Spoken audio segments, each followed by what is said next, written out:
Assalamualaikum warahmatullahi wabarakatuh. Perkenalkan, nama saya Adam Gunandi, NPM 2359201010. Pada kesempatan video kali ini, saya akan menjelaskan atau melakukan demonstrasi penguraian dataset menggunakan EDA. EDA adalah singkatan dari Exploratory Data Analysis atau analisis data eksploratif. Sederhananya, EDA adalah proses mengeksplorasi data sebelum melakukan pemodelan atau analisis lebih lanjut. Tujuan kita agar memahami isi data dengan baik, yaitu untuk mengetahui struktur data, pola-pola penting, nilai ekstrim, dan hubungan antar variabel. Tujuan EDA adalah yang pertama yaitu memahami karakteristik data, menemukan pola dan tren, mengidentifikasi anomali atau outlier, lalu memilih pendekatan analisis atau model yang sesuai. Pada kali ini saya menggunakan dataset penjualan mobil Toyota di Indonesia. Selanjutnya yaitu ada prediksi penjualan mobil. Pada proyek ini akan dilakukan prediksi angka penjualan mobil Toyota di Indonesia untuk 6 bulan ke depan menggunakan multi-layer forecastron. Adapun dataset yang digunakan adalah data penjualan mobil Toyota di Indonesia tahun 2011 sampai 2003 yang diperoleh dari www.gaikindo.id. Selanjutnya, import libraries. Sini ada import numpy asnp atau operasi aritmatika. Selanjutnya, import pandas SPD untuk mengelola data pada tabel dalam bentuk data frame. Selanjutnya, import Seabon ASSNS atau library untuk visualisasi data yang mudah digunakan. Selanjutnya, import Matplotlib library untuk visualisasi juga.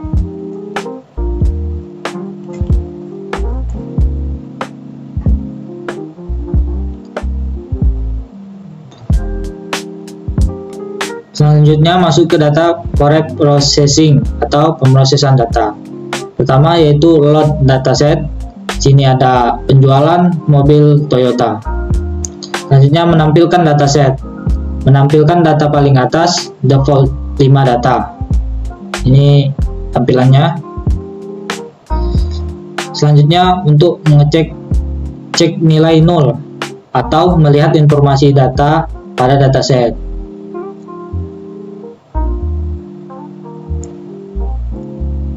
Dataset ini memiliki 149 entries 0 sampai 148 dan mempunyai data kolom itu 2, yaitu bulan dan penjualan. Bulan tipenya itu objek, penjualan itu tipenya integer. Dari hasil pengecekan tersebut tidak ada nilai 0 atau nilai kosong di dalam dataset. Konversi bulan ke dalam format date atau tanggal. Selanjutnya yaitu konversi kolom bulan ke dalam format date atau tanggal menggunakan library pandas.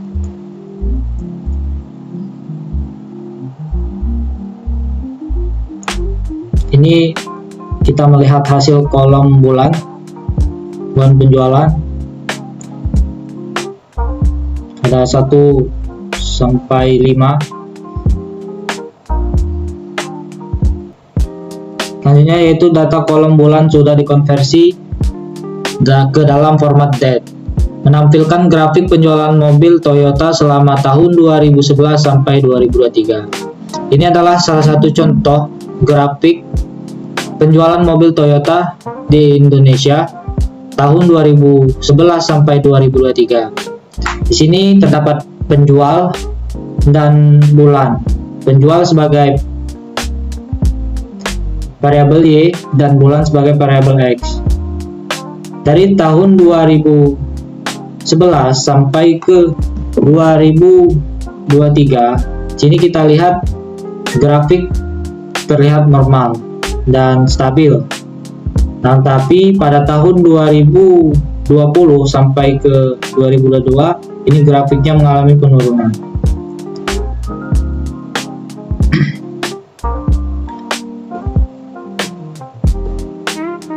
Selanjutnya itu menampilkan grafik seasonal decompose atau grafik seasonal ini adalah grafik yang menunjukkan pola berulang pada dalam periode waktu tertentu. Biasanya digunakan data deret waktu atau time series seperti data penjualan, cuaca, atau pengunjung. Ini adalah contoh data decompression. Yang pertama yaitu ada grafik observed. Grafik ini sering dibilang juga grafik yang paling atas. Ini fungsinya untuk menampilkan data asli yang kita punya. Terlihat naik turun secara umum karena campuran dari tren, musiman, dan noise. Yang kedua yaitu ada grafik trend. Ini grafik merah menunjukkan arah umum data dalam jangka panjang. Di grafik ini terlihat awal 2011 sampai 2014. Ini grafiknya naik. Dari 2014 sampai ke 2016, ini grafiknya stabil menurun. Dan di 2020, ini grafiknya terjun paling bawah atau terjun bebas ya. Nah, setelah itu mulai naik di tahun 2021 sampai ke 2022. Jadi, ini semacam grafik rata-rata jangka panjang. Yang kedua yaitu grafik seasonal atau grafik garis hijau. Grafik ini menunjukkan pola musiman yang berulang tiap periode, misalnya tiap tahun. Terlihat gelombang naik turun yang konsisten bentuknya dari tahun ke tahun, artinya data kamu punya pola musiman yang kuat. Selanjutnya itu ada data residual atau grafik ungu. Sisa data setelah tren dan sensual yang diambil. Ini adalah noise atau fluktuasi tak terjelaskan. Kalau nilai besar atau ada lonjakan untuk menunjukkan kejadian tidak normal.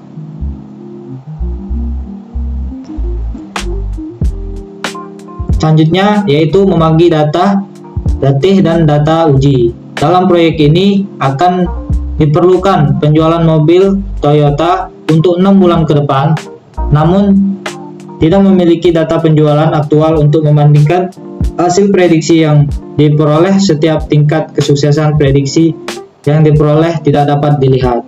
Oleh karena itu, untuk mengukur keberhasilan prediksi akan disisihkan data 6 bulan terakhir sebagai data uji dan sisanya akan menjadi data latih. Dari penjualan mobil di Indonesia untuk 6 bulan ke depan akan diprediksi berdasarkan data latih dan membandingkan hasilnya dengan nilai sebenarnya yang ada di data uji. Ini menampilkan tabel data latih, ini tabelnya. Selanjutnya ini tabel data uji, ini tabelnya. Selanjutnya membentuk lag. Memanggil fungsi lag tujuannya itu menangkap pola hubungan waktu untuk melihat pengaruh nilai masa lalu terhadap nilai sekarang. Misalnya penjualan bulan ini dipengaruhi penjualan bulan lalu. Membuat fitur untuk model prediksi, model machine learning, misalnya regresi, Xbox dan lain-lain. Butuh fitur, kita bisa memasukkan nilai lag sebagai fitur input.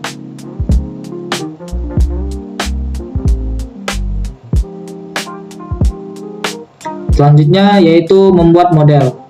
Membuat fungsi untuk model multi-layer atau perceptron. MLP adalah salah satu model jaringan saraf tiruan Activical Neural Network yang terdiri dari beberapa lapisan neuron. Dia disebut multi-layer karena punya lebih dari satu lapisan tersembunyi selain lapisan input dan output. Selanjutnya yaitu model yang menggunakan activatory nada. Selanjutnya memanggil fungsi model. Menjalankan model dengan Epoch 3000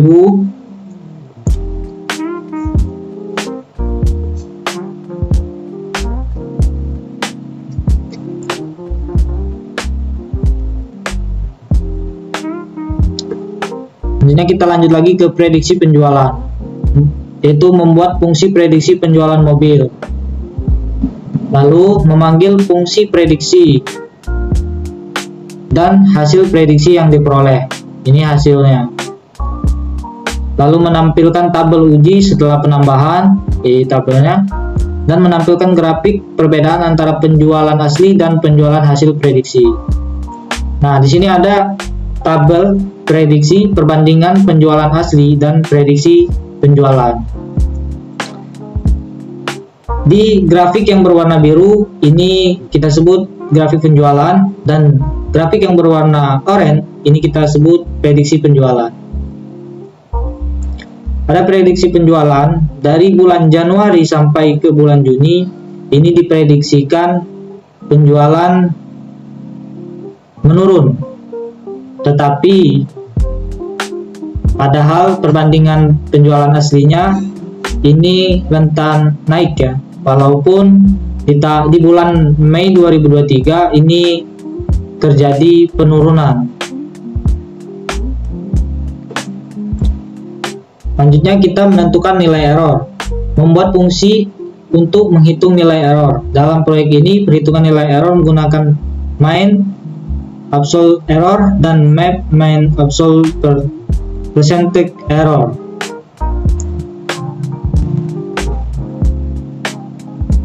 Ini kita memanggil fungsi nilai error, lalu menampilkan tabel beserta hasil nilai errornya. Ini tabelnya. Lalu kita menghitung nilai main dan map. Nilai map diperoleh dari rata-rata nilai kesalahan absolute. Nilai map ini diperoleh dari rata-rata nilai presentase kesalahan absolute. Nah, selanjutnya kita memasuki kesimpulan. Kesimpulan yang pertama yaitu prediksi penjualan mobil Toyota di Indonesia dilakukan dengan menggunakan model multi-layer Perfectron. Yang kedua yaitu data penjualan 6 bulan terakhir dijadikan sebagai data uji, sedangkan sisanya dijadikan sebagai data letting. Yang ketiga, dengan menggunakan model multi-layer Perceptron dengan fungsi activity relook optimers Adam dan dengan nilai epoch 3000 serta struktur jaringan 10 sampai 15 sampai 1 diperoleh nilai error sebagai berikut. Main absolute error ini dari 1879 sampai 5000 dengan catatan paling rendah 1879. Main absolute percentage error ini 6,77 sampai 19% dengan catatan paling rendah 6,77%. Yang keempat, karena nilai map berada di rentan 6,77 sampai 19%, maka dapat dikatakan bahwa hasil prediksi penjualan mobil Toyota di Indonesia menggunakan model multi-layer Perceptron ini sangat termasuk dalam hasil prediksi yang sangat akurat. Mungkin itu saja presentasi dan penjelasan pada video kali ini. Saya akhiri. Wassalamualaikum warahmatullahi wabarakatuh.